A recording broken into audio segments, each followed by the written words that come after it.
네, 오늘은 우리가 자주 전하고 또 듣게 되는 그 주제, 그리스도의 심판석, 영어로 The Judgment Seat of Christ라는 제목으로 다시 한번 말씀을 상고해 보도록 하겠습니다. 오늘 본문 말씀은 고린도후서 5장 8절부터 10절인데요. 다 같이 소리를 맞춰서 한번 읽어보도록 하시겠습니다. 내가 말하노니 우리가 확신에 차서 원하는 바는 차라리 몸을 떠나 주와 함께 있는 그것이라. 그러므로 우리는 함께 있든지 떨어져 있든지 그분께서 받아주시는 자가 되려고 수고하노라. 우리가 반드시 다 그리스도의 심판석 앞에 나타나리니 이로써 각 사람이 좋은 것이든 나쁜 것이든 자기가 행한 것에 따라 자기 몸 안에 이루어진 것들을 받으리라. 네, 이 본문 말씀은 우리 모두가 그리스도의 심판석 앞에 서게 되리라 그렇게 말씀하고 계십니다. 그리스도인에게 이 사실은 너무도 중요한 진리입니다. 먼저는 그리스도의 심판과 하나님의 심판이 다르다는 것을 알아야 합니다. 비록 그 개약된 성경들이 로마서 14장 10절을 그리스도의 심판에서 하나님의 심판으로 바꿔놨을지라도 그리스도의 심판과 하나님의 심판은 엄연히 다른 것입니다. 지금 우리가 현재 사용하고 있는 한글 그 흠정역에서는 그리스도의 심판석이라고 그렇게 표현되어 있는 부분, 영어 킹제임스 성경으로도 The Judgment Seat of Christ라고 되어 있는 부분이 최근에 그 개혁 개정에서는 하나님의 심판대로 둔갑해 있고, 또 영어 NIV에서도 God's Judgment Seat이라고 해서 하나님의 심판으로 이렇게 표현함으로써 교리적인 혼란을 우리에게 가져다 주는 것이 사실입니다. 그렇지만 하나님의 심판은 신약의 그리스도인들을 제외한 모든 인류가 하나님 앞에서 받게 될 최종적 심판을 말하는 반면, 그리스도의 심판은 말 그대로 그리스도께서 주관하시는 심판으로 그 대상은 신약의 그리스도인들, 즉 여기 있는 우리들입니다. 먼저 성경에는 각기 다른 7가지 종류의 심판이 있음을 배워야 합니다. 첫 번째는 십자가의 심판이고요. 두 번째는 믿는 자의 심판, 그리스도의 심판석, 유대인의 심판, 또 민족들, 이방인들에 대한 심판, 그리고 마귀와 그의 천사들에 대한 심판, 그리고 마지막으로 바로 모든 죽었던 사람들이 일어나서 하나님 앞에서 받게 되는 그 하나님의 백보자, 또 흰 보자라고 표현되는 그 심판이 있습니다. 이 가운데 우리 그리스도인들, 즉 교회와 관련이 있는 심판은 1, 2, 3번의 3가지입니다. 그 첫 번째는 그리스도께서 죄에 대해 받으신 갈보리 십자가에서의 심판이며, 두 번째는 믿는 자가 이 세상에서 살아가는 동안 받게 되는 죄의 심판입니다. 그리고 세 번째는 바로 오늘 주제인 휴거 이후에 그리스도 앞에서 받게 되는 심판입니다. 그런데 먼저 말씀드리고 싶은 점은, 본질적으로 모든 심판은 사실상 죄와 관련이 있다는 사실입니다. 죄가 없다면 심판받을 이유가 없습니다. 그렇기 때문에 모든 죄는 반드시 판단받아야 한다는 사실입니다. 한 번 죽는 것이 사람에게 정해져 있는 사실이라면 그 후에 또한 반드시 심판받아야 하는 사실 또한 바꿀 수 없는 하나님의 정하심입니다. 그러기에 믿지 않는 사람이든 믿는 사람이든 모두 심판받아야 한다는 것이 성경의 확정 공고입니다. 그러나 그 사람들이 받게 되는 심판이 각기 다르다는 사실입니다. 오늘날 많은 그리스도인들이 하나님의 그 최종적인 백보자 심판 때에 모든 인간이 심판을 받게 되어 있다라고 그렇게 알고 있습니다. 다만 구원받았기에 그 이름이 생명책에 기록되어 있어 지옥으로 떨어지는 형벌을 면하게 된다고 생각하는 겁니다. 그러나 이것은 정확한 이해가 아닙니다. 구원받은 혼은 결코 하나님의 심판석 앞에 서지 않습니다. 이 마지막 최종적인 하나님의 심판을 기록하고 있는 부분이 요한계시록 지금 20장인데 지금 12절부터 보시면 여기 하나님의 심판을 받을 자들은 지옥에 있는 자들임을 알 수 있습니다. 거기 보시면 바다가 자기 속에 있던 죽은 자들을 내주고 또 사망과 지옥도 자기 속에 있던 죽은 자들을 넘겨주매 그들이 각각 자기 행위들에 따라 심판을 받았고, 그러니까 죽어서 지옥에 가 있던 사람들이 다시 부활해서 하나님 앞에 서게 되고 그것에서 심판을 받게 된다는 바로 그 사실을 통해서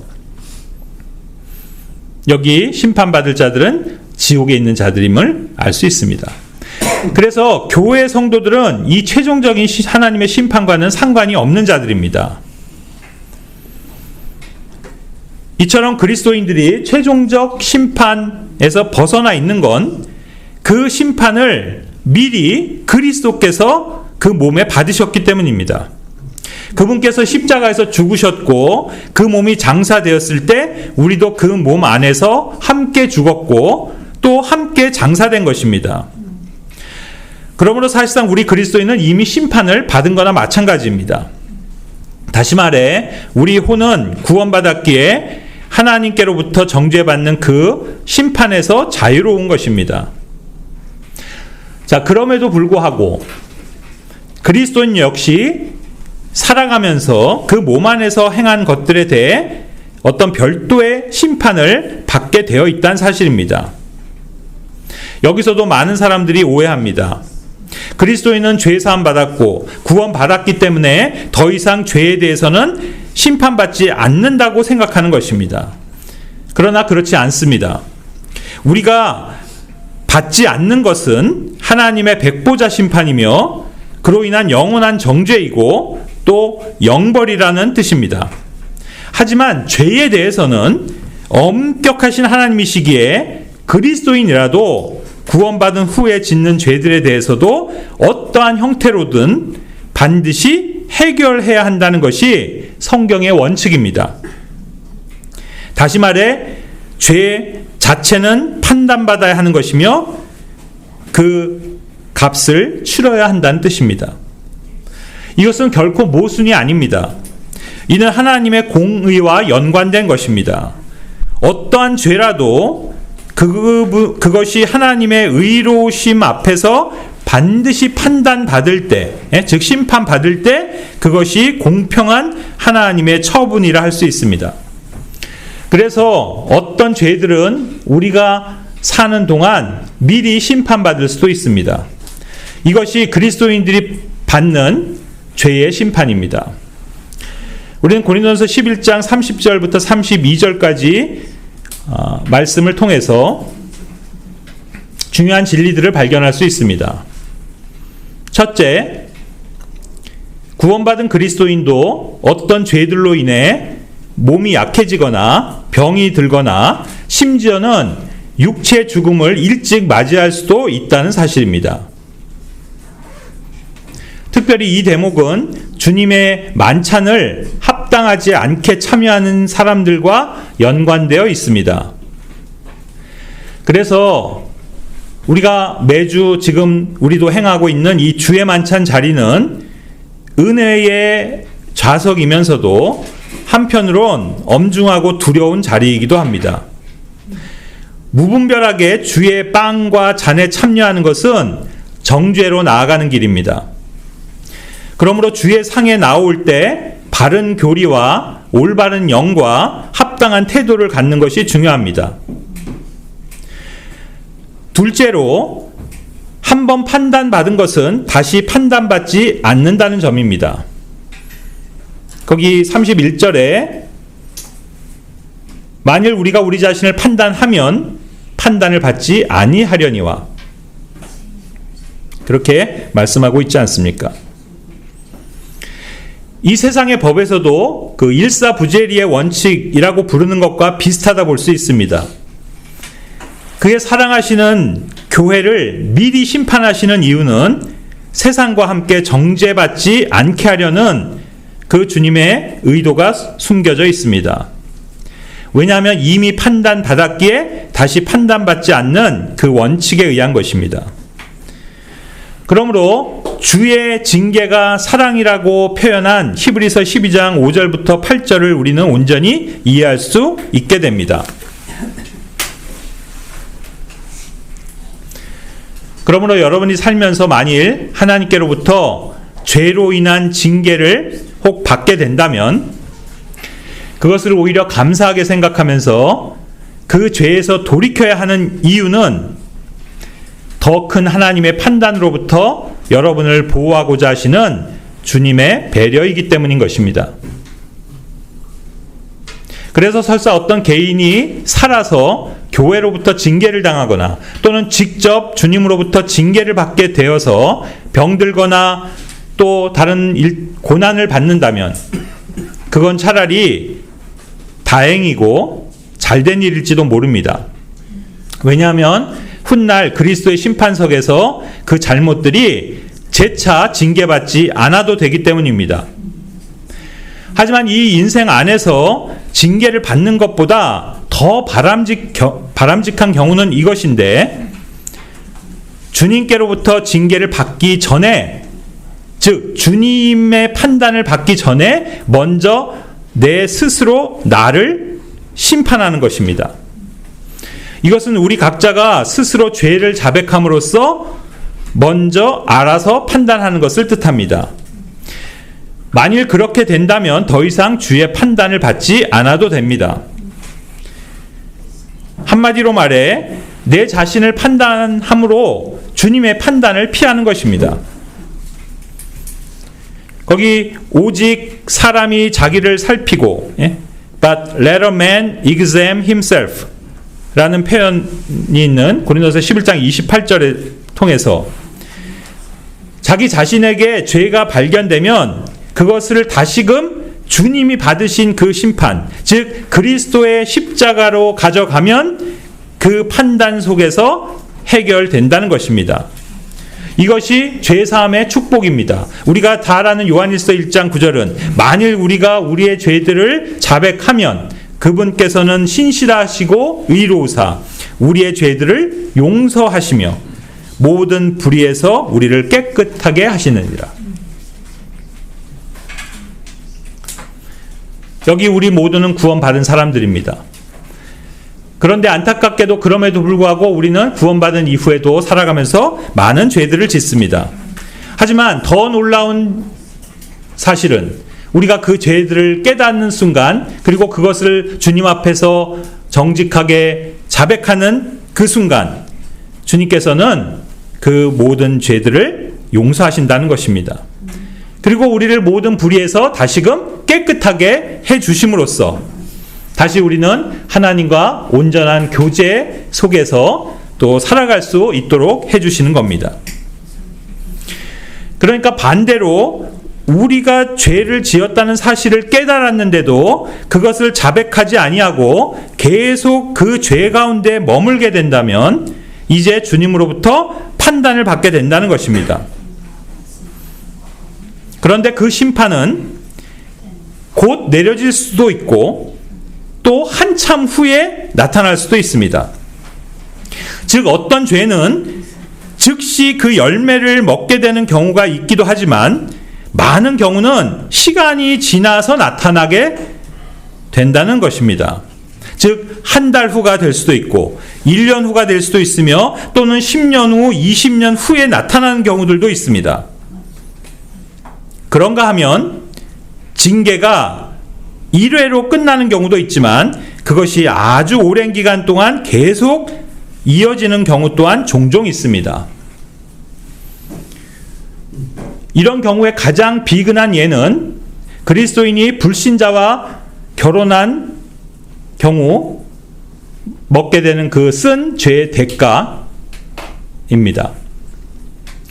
대개 불신자와 결혼을 하게 되면 그 불신자와 결혼식을 올리고 부부가 된 그 1회의 사건만이 죄가 아니라 계속해서 그 불신자와 부부의 관계로 살아가기 때문에 실은 그 불의한 죄 가운데 계속 머물러 있는 상태가 되는 겁니다. 그렇기 때문에 그 죄의 대가는 그 배우자와 부부로 사는 내내 지불해야 하는 겁니다.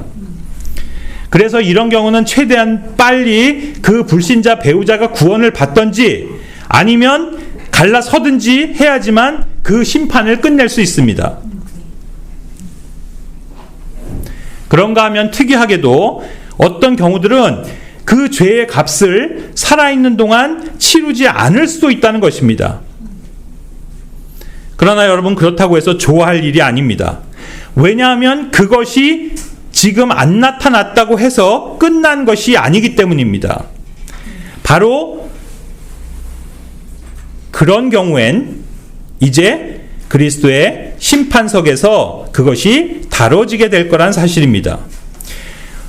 디모데전서 5장 24절 이렇게 말씀합니다. 어떤 사람들의 죄들은 미리 드러나 먼저 심판으로 가고 어떤 사람들의 경우는 죄들이 그 뒤를 따르나니. 이 구절이 보여주는 것이 무엇입니까? 먼저 심판받는 경우도 있고 또 나중에 가서 심판받게 될 수도 있음을 말해주는 겁니다. 중요한 건 먼저든 나중이든 어떤 경우가 되었든 반드시 심판은 받게 되어 있다는 점입니다. 사람들이 받게 될 심판의 순서가 있다는 점에서 인류를 다루시는 하나님의 경륜적인 측면에서도 이것은 동일하게 적용됩니다. 우리가 아까 그 7가지 종류의 심판들이 그러한 어떻게 보면 순서를 우리에게 보여줍니다. 즉 가장 먼저 심판받는 대상은 그리스도의 신부인 교회인 겁니다. 아까 고린도전서 11장 32절에서도 본 것처럼 그리스도인이 받는 심판이 이 세상이 받게 될 심판보다 먼저임을 알 수 있습니다. 또한 유대인이 받을 심판보다도 먼저라는 사실입니다. 그리고 유대인의 심판인 대환란 전에 그렇기 때문에 그 유대인이 받게 될 대환란 이전에 교회가 먼저 불려가는 것입니다. 그래서 가장 먼저 심판을 받습니다. 즉 이 지상에서 7년이라는 환란 기간 중에 유대인들에게 극심한 그 고난의 시기라 부를 수 있는 환란 후반기 3년 반이 시작되기 전, 즉 전반기 3년 반 바로 그 기간 동안 하늘에서는 교회의 심판, 바로 그리스도의 심판석이 열리게 되는 것입니다. 그리고 유대인의 심판, 즉 대환란이 그 뒤를 따르며 그 이후에 그리스도께서 이제 지상으로 재림하셔서 이 세상의 민족들, 즉 이방 민족들을 심판하시게 될 것이고, 그것이 오늘 주의 만찬 시간에 유진선 형제가 소개했던 마태복음 25장의 바로 그 장면입니다. 우리가 흔히 양과 염소의 무리로 구분하는 그 심판이 있죠. 그것이 바로 이방인들, 민족들을 심판하는 장면입니다. 그리고 모든 죽은 자들의 심판이 있게 될 것이고, 최종적으로 이제 마귀와 그 타락한 천사들에 대한 심판이 있게 될 것입니다. 이것이 그 여러 종류의 심판들의 순서입니다. 자, 그렇다면 이제 그리스도의 심판석에 대해서 알아보겠습니다. 먼저 이 명칭 자체에서 우리는 분명 이 심판의 주관자가 그리스도이심을 알게 됩니다.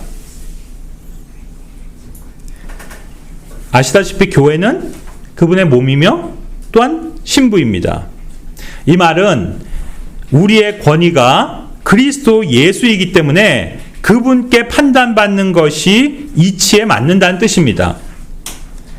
마치 아내가 잘못하면 그 최종적 책망은 시아버지로부터가 아니라 남편에게 있는 것과 마찬가지로 교회는 남편이자 머리가 되시는 그리스도로부터 그 책임을 추궁받게 되는 것입니다. 그렇다면 이 그리스도의 심판석의 특징은 무엇입니까? 첫째는 이 심판은 우리의 몸으로 행한 것과 관계가 있습니다.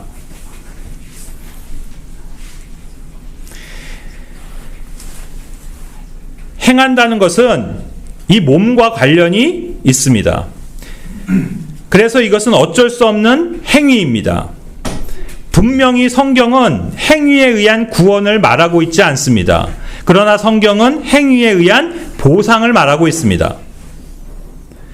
몸은 행위의 주체이며 그 결과인 일, 영어로 work, 일을 하기 위한 도구가 몸입니다.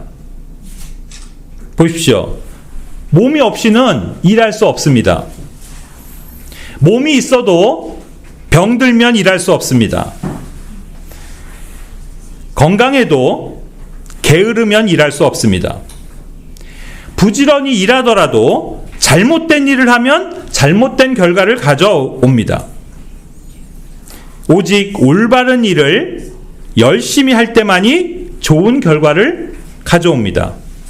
그것을 성경은 good things, 선한 것들이라고 부르고 있습니다. 교회는 그리스도의 몸입니다. 즉 그리스도께서는 이 교회를 통하여 일하십니다. 다시 말해 교회를 통하지 않고서는 심지어는 주님께서는 일할 수 없다라고 말해도 과언이 아닙니다. 주님께서 아무리 능력이 많으신 분이시지만 몸인 교회가 없이는 지금 그 어떤 역사도 하실 수가 없다는 사실입니다. 예수님은 요한복음 14장 12절에서 이렇게 말씀하셨습니다. 진실로 진실로 내가 너에게 이르노니 나를 믿는 자는 또한 내가 하는 그 일들을 할 것이요 또 이것들보다 더 큰 일들도 하리니 이는 내가 내 아버지께로 가기 때문이라. 셋째 하늘에 계신 아버지 하나님께 이미 예수 그리스도는 가셔서 지금 이곳에 안 계신데 어떻게 우리는 그 주님보다 더 큰 일들을 할 수 있다는 말입니까? 그 이치는 사실 간단합니다. 생각해보면 주님이 이 땅 위에 계실 때 그의 몸은 어딘가 그곳에만 계셨습니다. 예를 들어 갈릴리 호숫가를 지나실 때 그의 몸은 갈릴리 호수에만 있었던 것입니다.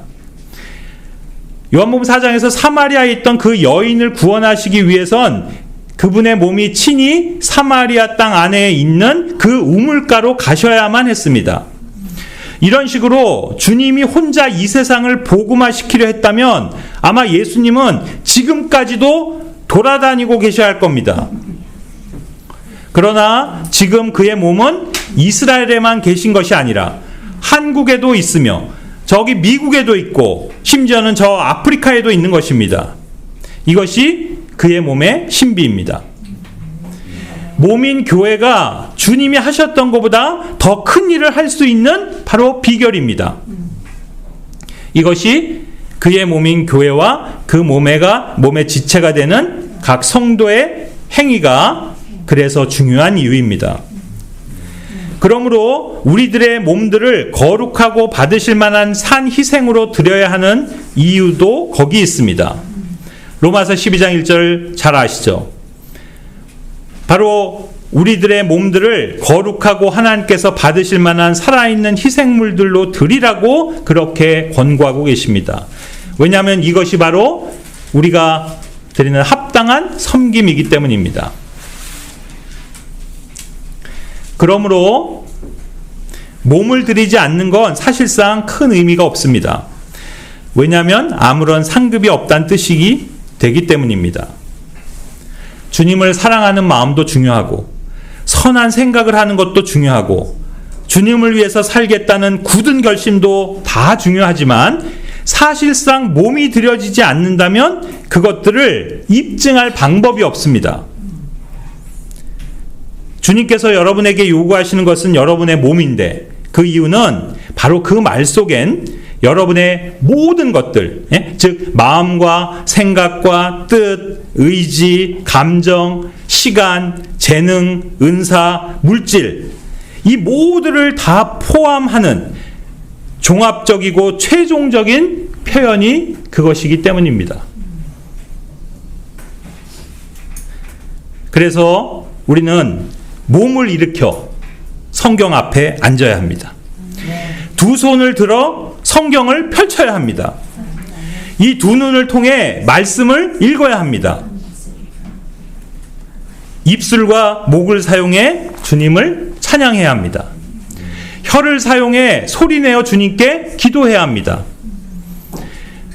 그리고 성도들이 예배하고 교제하는 곳, 그곳에 여러분의 몸이 있어야 합니다.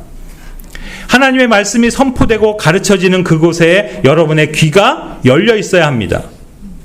혼들을 구원하러 가는 데에 이 발이 움직여야 합니다. 몸을 움직여 성도들을 섬기며 봉사해야 합니다. 재료를 가져다가 정성을 들여 음식을 만들어 손대접을 해야 합니다. 성도들을 위로하고 권면하기 위해서 편지를 쓰고 오늘날은 이 메일을 보내기 위해서 이 손가락을 움직여야 합니다. 자기의 손을 게을리하지 않고 부지런히 일해서 돈을 벌어 그것으로 성도들을 섬겨야 합니다. 이것이 몸을 드리는 것이며 이것들은 행위입니다.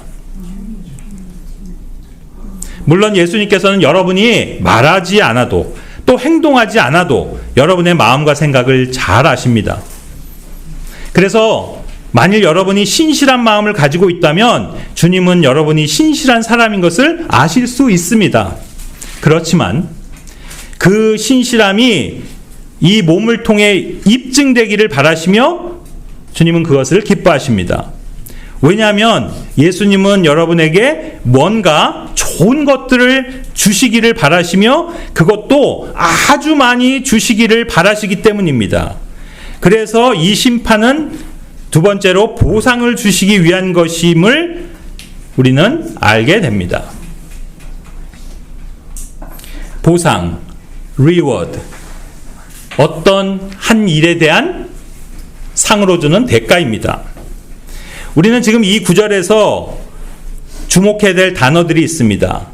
receive, 받는다는, 또 things, 어떤 물건들, 어떤 실체가 있는 것들, 그리고 또 무엇에 따라서, according to, 이런 단어들입니다.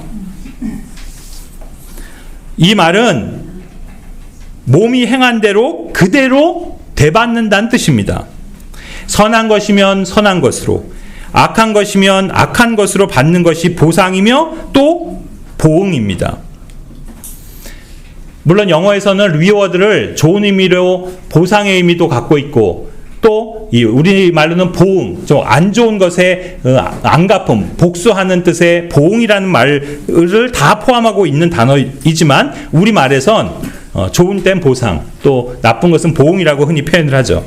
그래서 아마 번역에선 그렇게 좀 구분을 해놨을 겁니다. 에베소서 6장 8절은 우리 모두가 바로 그것을 똑같은 것을 받을 줄 안다 이렇게 말하고 있습니다. The same shall he receive. 우리가 한 걸 우리가 받는 겁니다. 또 골로새서 3장 24, 25절은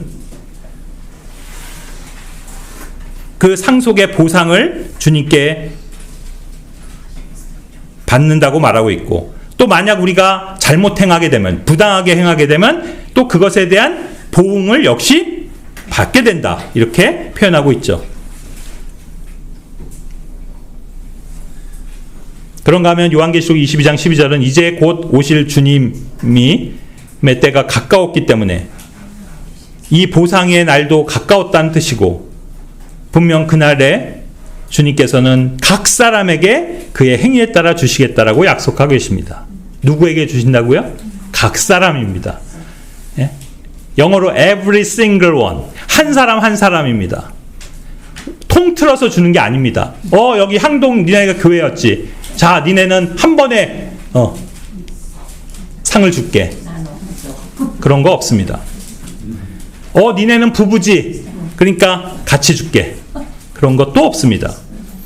모든 이 보상은 각 사람의 행위에 따라 주어지는 것이기 때문에 각 사람에 따른 것입니다. 그래서 이 주님의 보상은 매우 정확하고 공정한 것입니다. 오늘날 우리는 이 세상에서 많은 시상식들을 보게 되는데 거기에서는 불공정 시비를 불러일으키기도 하고 또 그래서 파행을 거듭하는 경우들을 심심치 않게 봅니다. 그러나 그리스도께서 하시는 판단은 너무도 정확하기에 거기엔 아무런 불만도 없을 것입니다. 주님은 틀림없이 우리가 받을 만큼의 보상을 정확하게 하실 것입니다. 그리고 이 보상이 행위들과 관련되어 있는 이유는 행위야말로 아까도 말씀드린 것처럼 우리의 마음, 생각, 우리의 성품과 인격, 그리고 신실한 태도 등 그 모든 것을 단편적이며 종합적으로 보여주는 결과이기 때문입니다. 제가 아주 오래전에 이제 사회 진출해서 직장 생활을 했을 때 제가 담당했던 일은 영업이었습니다. 제가 영업을 많이 했었는데 그 회사에서 연말이 되면 영업 실적에 따라서 상을 주기도 하고 보너스를 주기도 했습니다. 그런데 그 보상은 철저하게 영업 실적을 보여주는 그 수치들에 근거했습니다. 왜냐하면 그 수치의 결과가 나타나는 사람의 1년 동안의 모든 노력이 거기에 나타나기 때문입니다. 회사 사장이나 직장 상사는 나를 몰래 따라다니며 내가 얼마나 성실히 또 얼마나 열심히 일하는지를 감시하거나 일일이 평가할 필요가 없습니다. 그저 내가 따온 영업 실적만 보면 그동안 내가 어떻게 일했는지를 알 수 있으며 심지어는 그걸로 일에 대한 나의 열정이나 마음가짐 그리고 생활 태도까지도 읽을 수 있는 겁니다. 그러니까 다시 말해 행위의 결과들을 가지고 평가를 하고 거기에 따라 상을 주는 방식이 실은 가장 공정한 방법이었던 겁니다. 뭐 딱 들어맞는 예는 아니겠지만 그런 차원에서 다시 한번 강조하지만 그리스도인은 죄 짓는 것 때문에 지옥에 가지 않습니다. 마찬가지로 주님을 섬기는 일을 했다 해서 천국에 가는 것도 아닙니다. 천국 가고 지옥 가는 문제, 즉 구원의 문제는 우리의 행위와는 아무런 관련이 없습니다. 하지만 천국 안에서 보상을 많이 받는 것은 철저히 행위에 달려 있음을 아시기 바랍니다. 세 번째 특징은 이 심판은 그리스도인들에게 매우 두려운 것이라는 사실입니다. 다시 고린도서 5장 그 10절과 11절 말씀을 보면 거기 우리 번역은 우리가 주의 두려움을 알므로 사람들을 설득하거니와 라고 표현하고 있지만 영어로 보시면 knowing therefore the terror of the Lord we persuade men 이랬죠. 테러. 여러분 테러라는 영어 단어는 잘 아시죠? 여기서 주의 두려움으로 번역이 되어 있는 이것이 바로 the terror of the Lord, 주님의 테러입니다. 욥기 31장 23절도 하나님으로부터 오는 멸망이 내게 두려움이 되었다. 그것을 직역하자면 내게 테러가 되었다라고 표현합니다. 예? Was a terror to me. 테러가 무엇입니까? 심한 공포를 말합니다. 여러분이 이 주의 심판석을 생각할 때 이 공포감을 알아야 합니다. 오늘날 우리가 뉴스에서 자주 접하는 이 테러라는 단어를 듣지 않습니까? 그런데 주님이 이 단어를 사용하고 계시다는 것은 참으로 중요한 의미를 지닙니다. 그러니까 여러분이 테러라는 말을 들을 때 머릿속에 떠올려야 하는 사건이나 인물은 911, 9.11 그 테러를 일으킨 알카에다나 또 요번에 이스라엘을 습격한 그래서 민간인들 인질을 잡아서 그들을 아주 무참히 살해한 그런 하마스가 아니라 그리스도의 심판석에 앉으실 주 예수 그리스도여야 한다는 겁니다. 베드로전서 3장 14절도 말씀하십니다. 이 세상이 사람들이 가져다주는 그런 테러들을 무서워하지 말고 그런 거엔 불안해하지 말라는 겁니다. 우리가 진정 가져야 되는 필요한 테러는, 그 공포심은 바로 우리 모두 주님의 그리스도의 심판석 앞에 서게 될 거라는 그 사실입니다. 네 번째는 이것입니다. 이 심판의 기준은 하나님의 말씀이라는 겁니다. 요한복음 12장 48절에서도 바로 그날 우리를 심판하시는 것은 하나님이시고 또 그리스도의 심판석에서는 그리스도가 되시겠지만 더 구체적으로 얘기를 하자면 바로 그분이 하신 말들이 우리를 심판한다고 했습니다. 그분의 말들이 어디에 있습니까? 바로 이 기록된 성경에 있지 않습니까? 요한계시록 20장 12절에서도 이제 최종적인 하나님의 심판에서도 하나님은 그분 앞에 책들을 펼쳐놓고 사람들을 심판하게 될 거라고 말하고 있습니다. 또한 로마서 2장 12절은 심판의 근거는 율법이라고 얘기하고 있습니다. 우리는 율법과 상관이 없으니 그럼 우리는 어떻게 심판받습니까? 야고보서 2장 12절은 우리는 역시 자유의 법에 의해서 또 심판받을 거라고 이야기하고 있습니다. 그래서 우리 모두가 왜 말씀에 신실한 사람들이 되어야 하는지를 이 대목에서 알 수 있습니다. 하나님의 말씀을 모르면 바른 방향으로 살 수도 없고 일할 수 없습니다. 비록 열심은 있고 성실함이 있어도 잘못된 방식으로 일하면 보상을 잃게 됩니다. 진리를 모르면 진리를 행할 수 없고 그래서 진리대로 살지 않으면 보상은 없는 겁니다. 아마도 많은 사람들이 그리스도의 심판석에서 자신들이 행한 것들을 내세우게 될 겁니다. 그리고 그 모든 일들이 주 예수님의 이름으로 행한 것들이고 또 주님을 위해 한 수고들이라고 자부하면서 뭔가 주님으로부터 상급을 기대할 것입니다. 그런데 의외로 아마도 많은 사람들이 그 행위들로 인해 상을 받는 게 아니라 도리어 주님의 꾸중을 듣게 될 것입니다. 그 이유가 뭔지 아십니까? 바로 진리의 말씀들을 따라 행한 행위들이 아니기 때문입니다. 경계하는 자가 법대로 경계하지 않으면 시상대에 서기는커녕 실격 처리라는 불명예를 얻게 될 뿐입니다. 디모데후서 2장 5절. 다섯 번째, 이 심판의 특징은 이 심판은 형제 사이의 문제들을 판단한다는 겁니다. 로마서 14장 10절은 말씀합니다. 내가 어찌하여 내 형제를 판단하느냐? 즉 심판하느냐? 어찌하여 내 형제를 무시하느냐? 우리는 다 그리스도의 심판석 앞에 서게 될 것이다. 무슨 진리를 우리에게 알려주십니까?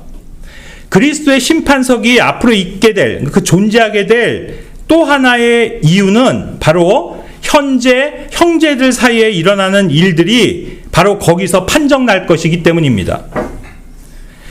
우리는 이 세상을 살아가면서 다른 형제로 인해 어떤 때는 흥분하고 또 어떤 때는 화도 나고 심지어 억울해하고 상처받고 심지어는 어떤 다른 형제를 비난하는 경우들에 수없이 직면하게 됩니다. 그럼에도 불구하고 그 문제들이 해결되지 않는 것을 경험합니다. 이럴 때 꼭 기억하시기 바랍니다. 그 모든 형제 간의 문제들은 각자의 심판주이신 그리스도께서 이미 잘 알고 계시고 그것을 그 심판의 자리에서 명명백백하게 드러내서 판결하실 것이란 사실입니다. 그러므로 지금 섣불리 다른 형제를 심판하려고 하지도 말고 무시할 필요도 없고 오직 내 자신을 돌아보면서 내가 지켜야 할 그 올바름만을 유지하면서 모든 판단을 주님께 맡기시기를 바랍니다. 로마서 2장 16절은 바로 그 심판의 날에 모든 사람들의 은밀한 것들이 심판받을 거라고 말씀하십니다. 로마서 12장 19절은 너희가 스스로 원수를 갚는 것에 들이지 말고 그분의 진노하심에 맡겨라. 원수 갚는 건 우리에게 속한 게 아니라 주님께 있는 것이다. 이렇게 말하고 있습니다. 히브리서 10장 30절도 동일하게 또 반복하십니다. 심판은 바로 하나님께서 또 그리스도께서 자신의 백성을 즉 사람들을 하시는 겁니다. 지금 우리가 누군가를 판단하고 심판할 그런 계제가 아니란 뜻입니다. 여섯 번째로, 이 심판은 각 사람이 자기 자신에 관해서 설명하는 자리입니다. 로마서 14장 12절은 다시 한번 말씀하지만 우리 각 사람이 자기 자신에 관하여 하나님께 회개 보고를 한다라고 표현하고 있습니다. Give account of himself to God. 누가요? 내가요. 누구에 대해서요? 저 형제에 대해서요? 아니요. 나에 대해서. 뭘 한다고요? 설명해야 합니다. 설명. 주님 앞에서. 너 그때 왜 이런 결정을 했어? 너 왜 그때 이런 행동을 했어? 너 왜 그때 이런 말을 했어? 그걸 누가 설명해야 된다고요? 그 이유를 내가 설명해야 합니다. 이것이 이 심판석의 의미입니다. 베드로전서 4장 5절도 우리가 그분께 그 심판할 준비가 되신 분에게 회개 보고를 해야 한다. 이렇게 말하고 있습니다. 여러분, 회개가 무엇입니까? 어카운트. 원래 의미는 계산한다는 뜻입니다. 다시 말해 우리가 여러분 회사 다니신 분들은 그런 걸 아실 겁니다. 또 그냥 집에서도 가게도 우리가 가계부 쓰고 여러분들이 회계 정리를 하시죠. 뭡니까? 수입과 지출을 기록하는 것입니다. 얼마로 시작해서 얼마가 나가고 들어오는 것을 통해 최후엔 얼마가 남았느냐를 따지는 것입니다. 그래서 그것은 최종적인 결과를 보여주는 일입니다. 이건 극히 어떻게 보면 결과 중심적이기에 사실상 주님은 이런 최종 수치에 관심을 갖고 계시다는 사실이 우리는 좀 의아하게 느껴질 수도 있습니다. 그러나 사실 명백히 그러한 뜻을 갖고 있는 단어입니다.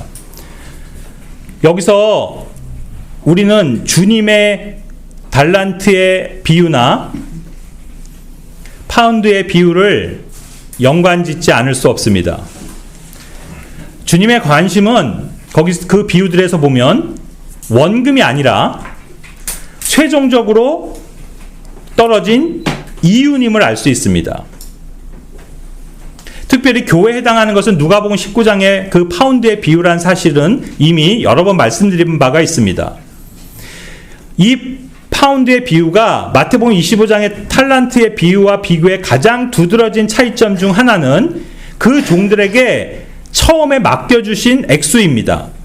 즉 탈란트의 비유는 차등 지급이 된 반면에 파운드의 비유에선 공평하게 한 파운드씩 모든 사람에게 지급된 것입니다. 즉 조건에 차별이 없다는 건 그 모두가 은혜이기 때문입니다. 시작의 조건이 모두 다르지 않은 겁니다. 사실 차등이 있다면 그것은 은혜가 아닙니다. 그런 면에서 보자면 모든 신약 성도는 똑같은 출발을 합니다.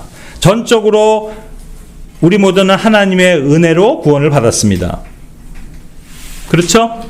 여기 누가 더 잘나서 구원받은 사람 없죠? 난 조금 더 똑똑해서 내가 먼저 구원받았다 이렇게 생각하시는 분 없죠?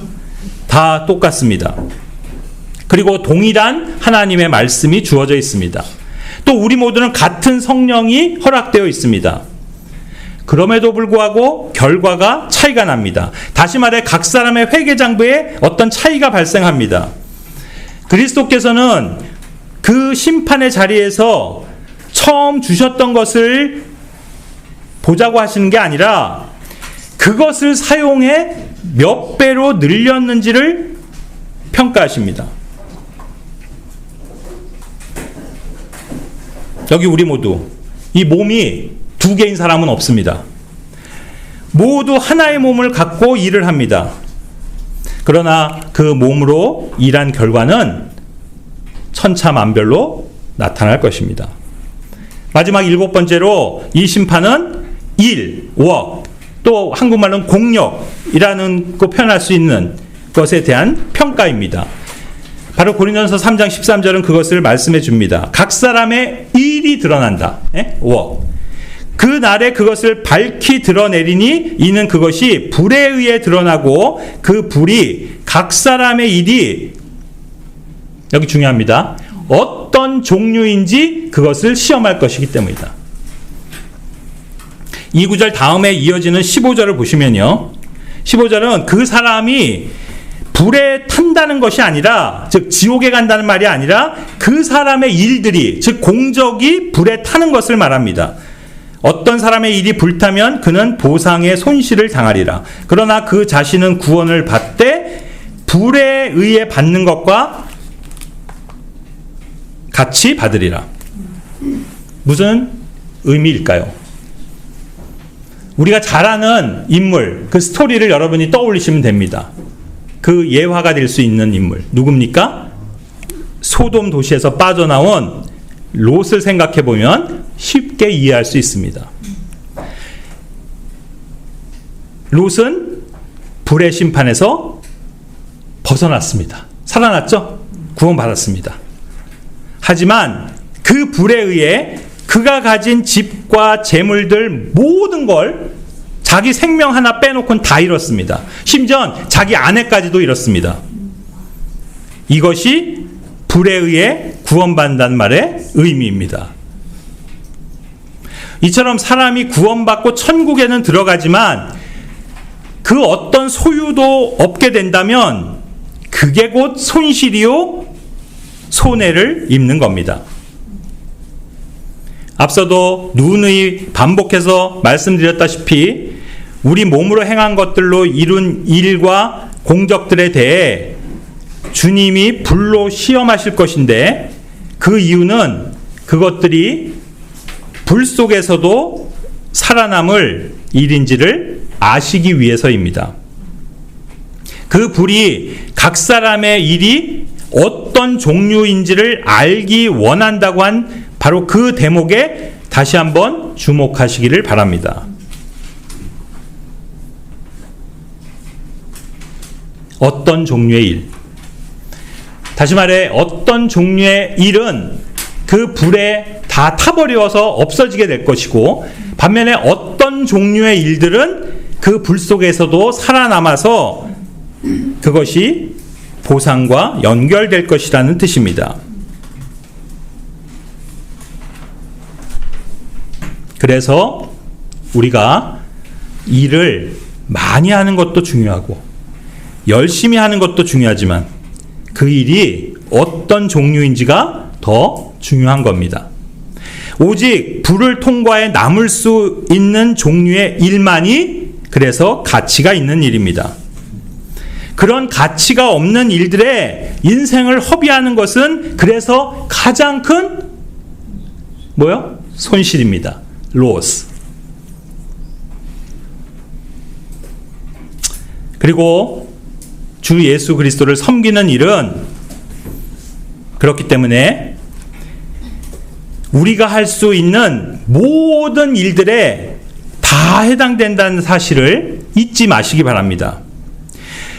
그리스도인에게는 영적인 일, 육적인 일이 따로 구분되어 있는 게 아닙니다.